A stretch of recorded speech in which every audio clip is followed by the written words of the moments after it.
नमस्कार मित्रों, स्वागत है आपका आपके अपने चैनल उज्जवल जीके में। मैं हूं सीमा शर्मा और आज हम मध्यकालीन सामाजिक दशा जो है वो देखने वाले हैं। सल्तनत काल और इसके अंतर्गत हम मुगल काल की जो सामाजिक दशा है उसके बारे में बात करने वाले हैं और ये रीड स्पेशल क्लास है।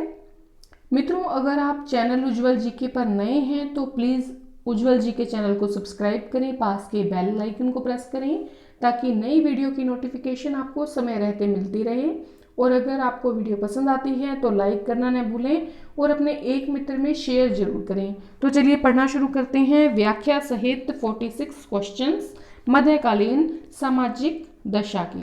पहला प्रश्न है हमारा, मध्यकालीन भारत में कौन सी प्रथा प्रचलित थी? तो बहुत सी प्रथाएं प्रचलित थी, जैसे कि संयुक्त परिवार प्रथा, पर्दा प्रथा, बाल विवाह, दास प्रथा, सती प्रथा, जाति प्रथा, बहु विवाह आदि।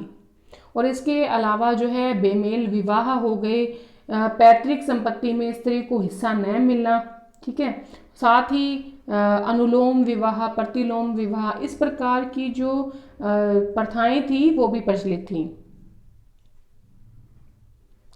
किस युद्ध के पश्चात भारत में मुस्लिम शासन की स्थापना स्थायी रूप से हो गई थी?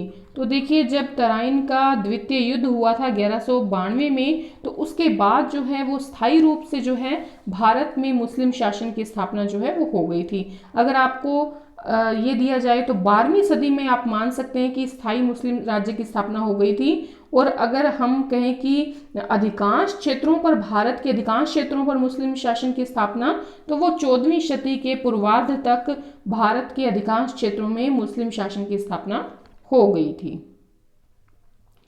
भारतीय संस्कृति एवं इस्लामिक संस्कृति के मेल से कौन सी नवीन संस्कृति का जन्म हुआ?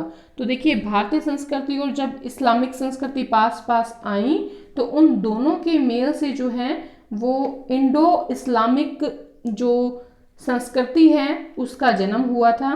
देखिए, भारतीय संस्कृति पर इस्लामी प्रभाव जो था वो सीमित था। वो सीमित इसलिए था क्योंकि जो मुस्लिम बस्तियां थीं वो नगरों तक ही सीमित रही थी, जैसे कि दिल्ली हो गया या आगरा हो गया, जो बड़े बड़े जो शहर होते थे वहीं तक ये मुस्लिम संस्कृतियां जो हैं अपना पूरा प्रभाव जमाए हुए थी। अगर गांवों की बात करें तो वहां पर मुस्लिम संस्कृति इतनी ज़्यादा विशाल रूप में नहीं फैली थी। संयुक्त परिवार प्रथा में घर का मुखिया कौन होता था? देखिए, अगर संयुक्त परिवार की बात करें तो ये प्राचीन काल में भी थी, मध्यकाल में भी थी और कुछ सीमा तक जो है वर्तमान में भी उपस्थित है। और अगर संयुक्त परिवार प्रथा में मुखिया की बात करें तो घर का जो सबसे वयोवृद्ध पुरुष होता था वही जो है संयुक्त परिवार प्रथा में मुखिया होता था। मध्यकाल में जाति प्रथा किस पर आधारित थी? तो देखिए, जब प्राचीन काल की बात करें तो कर्म आधारित जो है जाति प्रथा थी। और मध्यकाल में आते आते, चाहे आप दिल्ली सल्तनत की बात करें चाहे मुगल सल्तनत की, तो दिल्ली सल्तनत के टाइम पीरियड से ही ये जन्म आधारित जो है हो गई थी और जो जातियां थी वो आगे उपजातियों में विभक्त हो गई थी। तो मध्यकाल में जाति प्रथा जन्म आधारित थी, प्राचीन काल में कर्म आधारित थी। मध्यकाल में भारत में इस्लाम धर्म के कौन से अनुयायियों का बोलबाला था? अगर मध्यकाल में भारत में इस्लाम धर्म के अनुयायियों की बात करें तो देखिए, यहाँ पर जो है अरब और जो तुर्क थे इनका बोलबाला था। खास तौर पे जब स्टार्टिंग थी दिल्ली सल्तनत की बात करें उस टाइम पीरियड में अरब और तुर्कों का जो है सबसे ज़्यादा बोलबाला था। जैसे जैसे मध्यकाल आगे बढ़ा, मुगल सल्तनत आई, तो उस टाइम में इनके अलावा भी जो है कई जो इस्लामिक जो मुसलमान थे वो यहाँ पर आकर बस गए थे। तो मेनली जो थे वो अरब और तुर्क ही थे।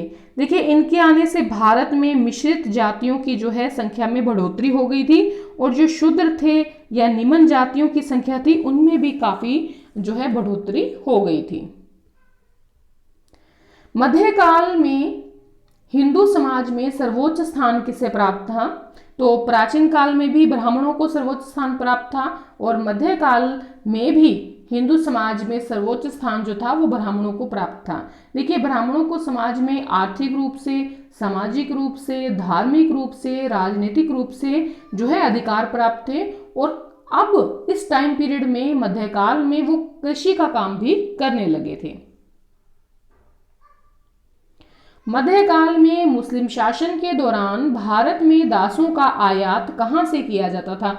वैसे तो जो है मलाया द्वीप से भी दास मंगाए जाते थे और काफ़ी अलग अलग कंट्रीज से भी क्या था कि मुसलमान जो है जो मुस्लिम शासन के दौरान जो है दासों को मंगाया जाता था, खरीदा जाता था। लेकिन अगर एक पर्टिकुलर एक जगह की बात करें तो मध्य एशिया जो है यहाँ से आयात सबसे ज़्यादा होता था दासों का।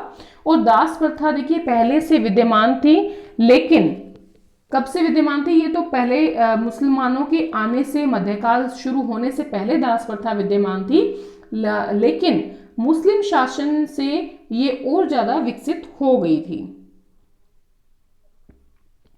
भारत में सबसे पहले हिंदुओं पर जजिया कर किसने लगाया था? तो सबसे पहले जो है मोहम्मद बिन कासिम ने जो है हिंदुओं पर जजिया कर लगाया था।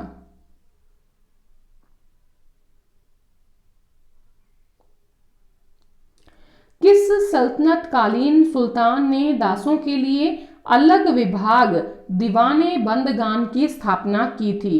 तो देखिए, फिरोज शाह जो तुगलक थे, इनके टाइम पीरियड में 1,80,000 से ज़्यादा जो है दास थे और इनकी रख रखाव के लिए, देख रेख के लिए दीवाने बंदगान की स्थापना जो है वो फिरोज शाह तुगलक ने की थी।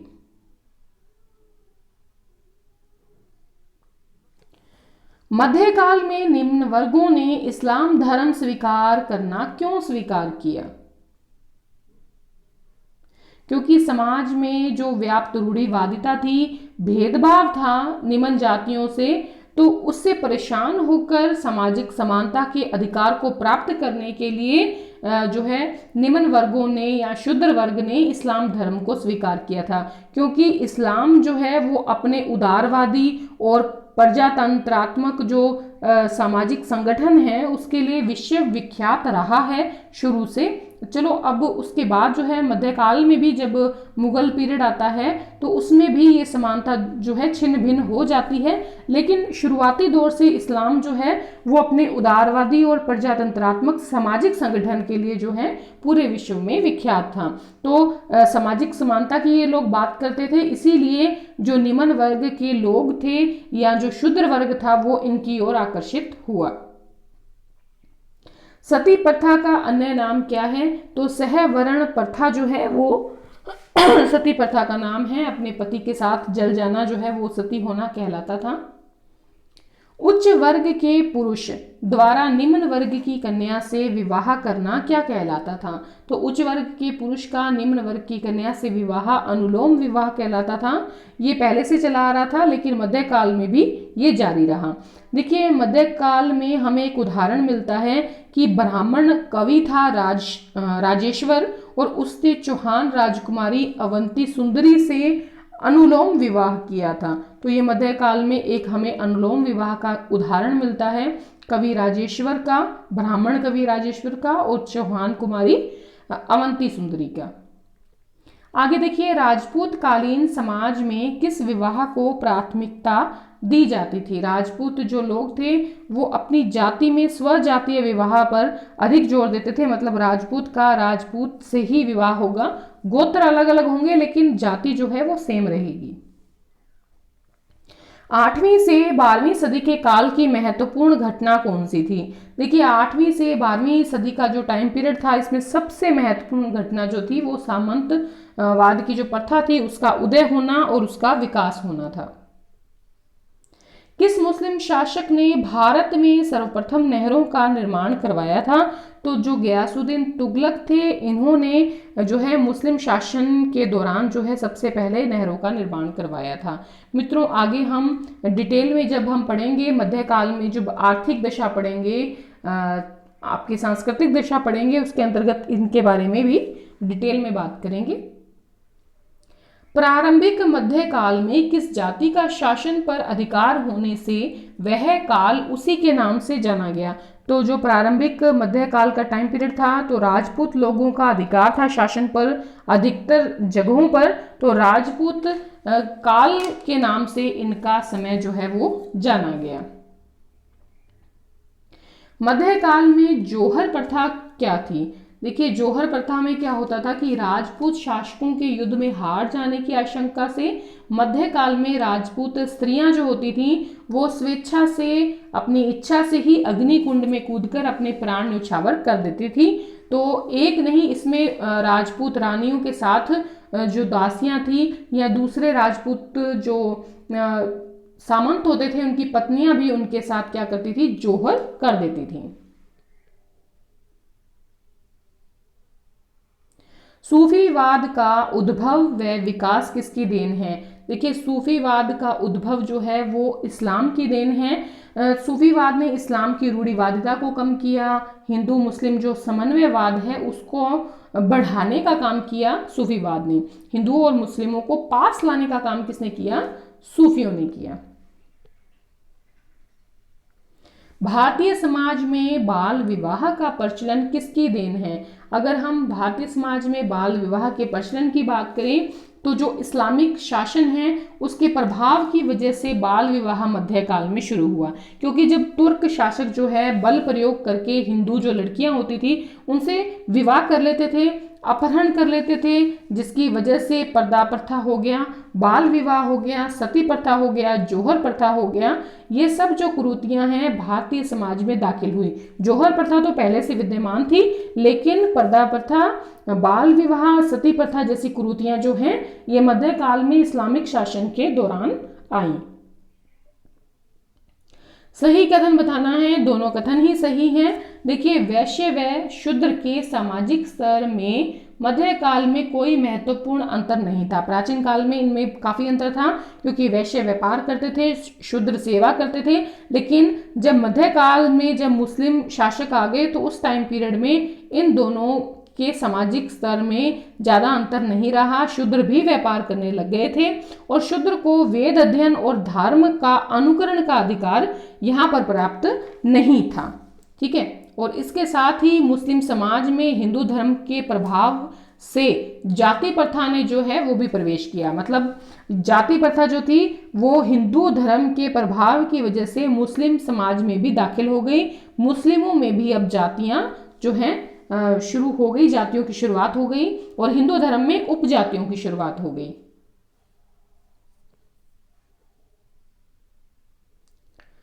हिंदू समाज की रूढ़िवादिता निवारण, दलित वर्ग के उद्धार व सामाजिक संगठन में परिवर्तन के लिए कौन सा आंदोलन चलाया गया।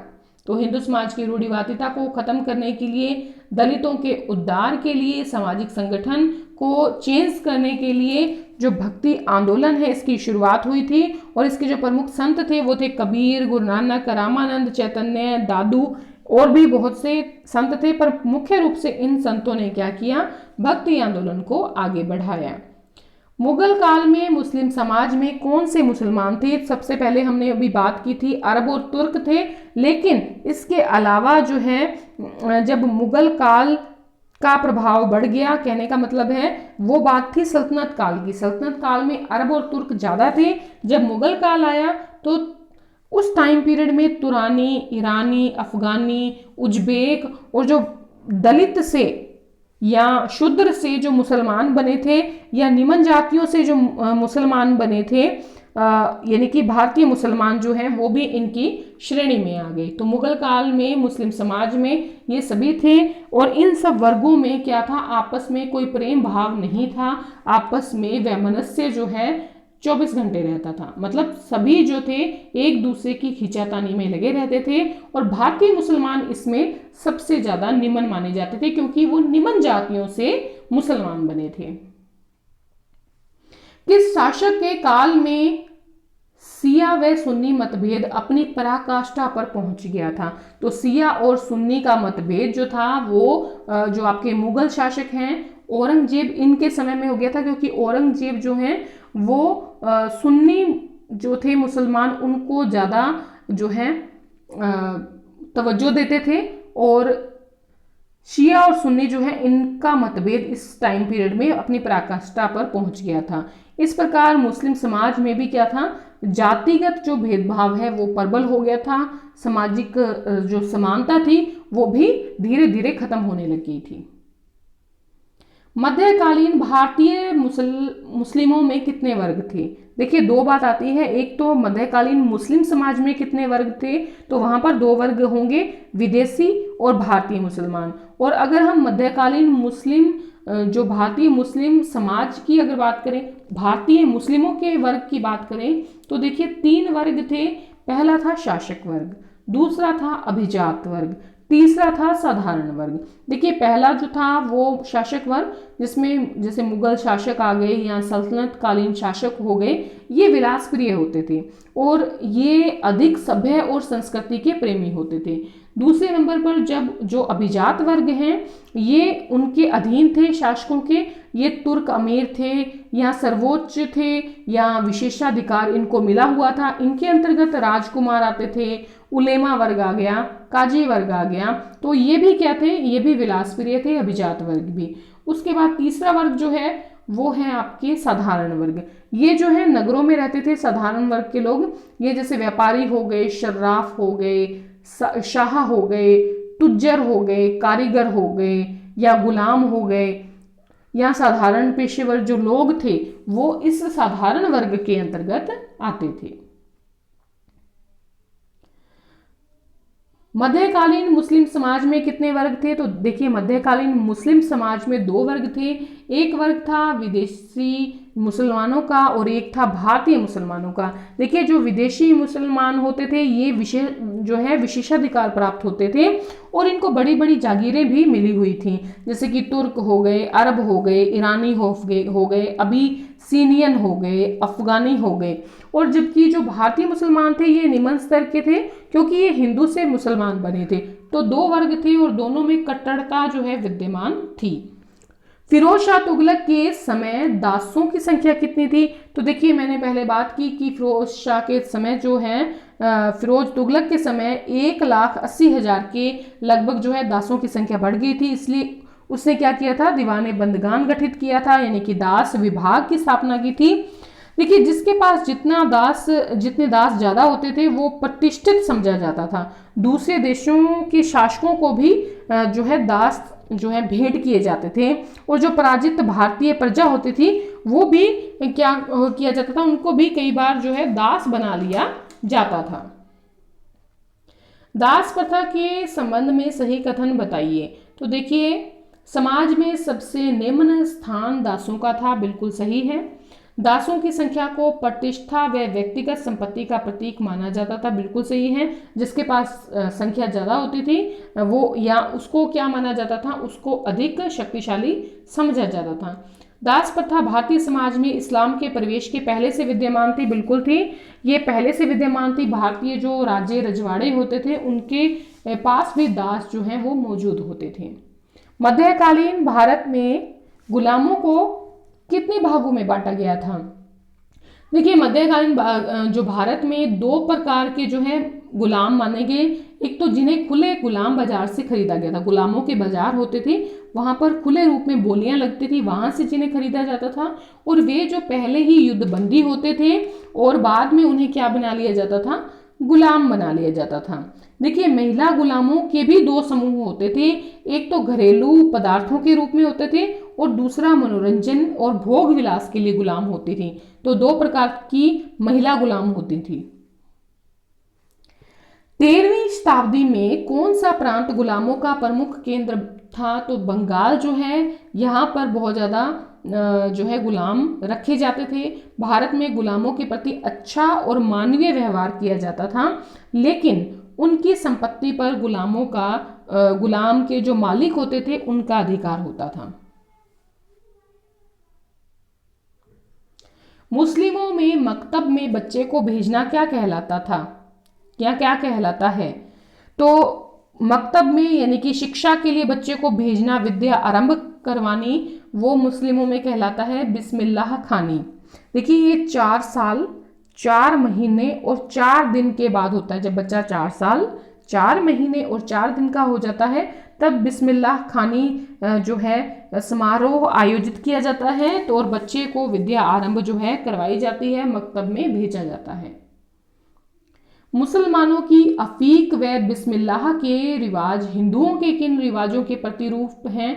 तो अफीक जो है बिल्कुल मुंडन, जो हिंदुओं में मुंडन होता है उसका प्रतिरूप है, और बिस्मिल्लाह यानी कि शिक्षा आरंभ करवानी और हिंदुओं के जो उपनयन संस्कार है उसके प्रतिरूप सेम टू सेम है।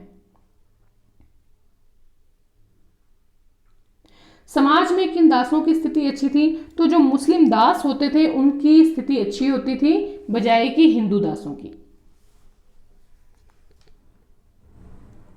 मध्यकालीन समाज में किन कारीगरों का व्यवसाय वंशानुगत था?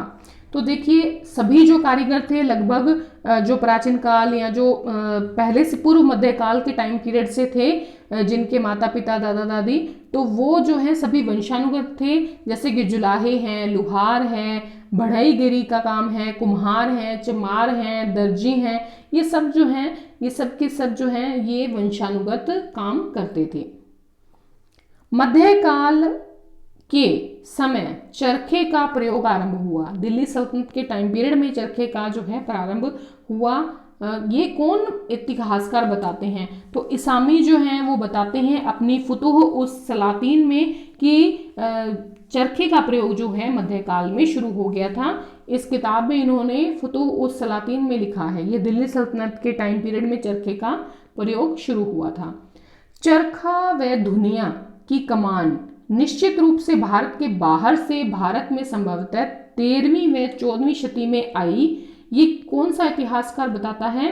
तो प्रोफेसर इरफान हबीब जो हैं जाने माने इतिहासकार हैं, ये इनकी बात इन्होंने कहा है कि चरखा और धुनिया की जो कमान है वो भारत के बाहर से आई है 13वीं और 14वीं शताब्दी में। लेकिन ये भी मानते हैं कि लकड़ी का जो चरखा है उसका जन्म भारत में हुआ है। दिल्ली सल्तनत काल में कौन कौन से निर्माण कार्य शुरू हुए? तो दिल्ली सल्तनत काल में कागज के निर्माण का उद्योग शुरू हुआ, रेशम वस्त्र उद्योग शुरू हुआ, समय सूचक उपकरणों का प्रयोग शुरू हो गया, इनका निर्माण कार्य शुरू हो गया, कुतुबनुमा का प्रयोग जो है वो शुरू हो गया। तो ये सब निर्माण कार्य जो है दिल्ली सल्तनत काल के समय में शुरू हुए। मुस्लिम समाज में मृत्यु से संबंधित संस्कार कौन सा है? तो सियुम जो है वो मृत्यु से संबंधित संस्कार है और तीसरे दिन जो है मनाया जाता है, समारोह आयोजित किया जाता है मृत्यु के तीसरे दिन। मध्यकाल में स्त्रियों की स्थिति कैसी थी? तो शोचनीय स्थिति थी। देखिए सबसे पहले अगर हम बात करें यहाँ पर हिंदुओं की, तो देखिए पर्दा प्रथा है, बाल विवाह है, सती प्रथा है, विधवा विवाह पर रोक है, दहेज प्रथा है, ठीक है। ये सब जो प्रथाएं थी ये आरंभ हो गई थी, कुछ तो पहले से थी लेकिन कुछ जो है मध्यकाल में शुरू हो गई हिंदुओं में। और अगर मुसलमान के जो मुस्लिम समाज की औरतों की बात करें तो वहाँ पर बहु विवाह प्रथा थी, 4 विवाह तक आम जो मुस्लिम व्यक्ति था वो कर लेता था, और जो शासक होते थे उनके पास तो सैकड़ों पत्नियां होती थी। तो बहु विवाह प्रथा की वजह से भी मुस्लिम समाज में औरतों की स्थिति जो है निम्न हुई। पर्दा प्रथा इनमें विद्यमान थी, बुर्का पहना जाता था, लेकिन साथ ही साथ जो निर्धन औरतें होती थी वो बुर्का नहीं पहनती थी क्योंकि वो अपने पति के साथ खेतों में काम करवाती थी। दक्षिण भारत में भी जो है पर्दा प्रथा विद्यमान नहीं थी, लेकिन बंगाल जो था यहाँ पर दहेज प्रथा बहुत ज़्यादा थी, ठीक है। और देखिए यहाँ पर क्या होता था कि 9 से 10 साल की एज में क्या कर दिया जाता था, लड़कियों का विवाह किया जाता था। बाद में जैसे लड़की का विवाह कर देते थे और ससुराल में गोना किया जाता था। कुछ टाइम बाद में जब लड़की थोड़ी बड़ी हो जाती थी ससुराल बाद में भेजा जाता था। अकबर ने क्या किया, इस चीज़ को कंट्रोल करने के लिए न्यूनतम विवाह उम्र निश्चित कर दी और विवाह भी अपनी मर्जी से जो है बच्चे कर सकते थे, जो लड़का और लड़की अपनी मर्जी से विवाह कर सकते थे, लेकिन इस चीज़ को जो है मान्यता नहीं मिली समाज में। और जो शासक होते थे उनके पास तो सैकड़ों पत्नियां होती थी। इसकी वजह से मध्यकाल में स्त्रियों की स्थिति, चाहे वो मुस्लिम समाज है चाहे वो हिंदू समाज है, दोनों में ही स्थिति खराब थी। किस मुस्लिम शासक ने महिलाओं को धार्मिक व्यक्तियों की मजार पर जाने से रोक लगाई थी। तो देखिए फिरोज शाह जो तुगलक हैं, इन्होंने जो है मुस्लिम शासकों की मुस्लिम जो महिलाएं होती थी उनको धार्मिक व्यक्तियों की मज़ारों पर जाने से रोक लगाई थी। और इसका प्रभाव हिंदुओं पर यह पड़ा कि हिंदुओं ने भी अपनी पत्नियों को, अपनी स्त्रियों पर प्रतिबंध लगा दिए। किसी भी जो है अकेले जाने पर प्रतिबंध जो है इस चीज़ के बाद लगा दिए।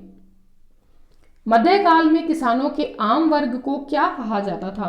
देखिए मध्यकाल में किसानों के आम वर्ग को रैयती या पालती कहा जाता था। देखिए पालती जो या रैयती जो होते थे, जाट हो गए, गुर्जर हो गए, माली, अहीर, मीणा, ये सब जो है वो मध्यकाल में किसानों के आम वर्ग थे जो कि रैयती या पालती कहलाते थे।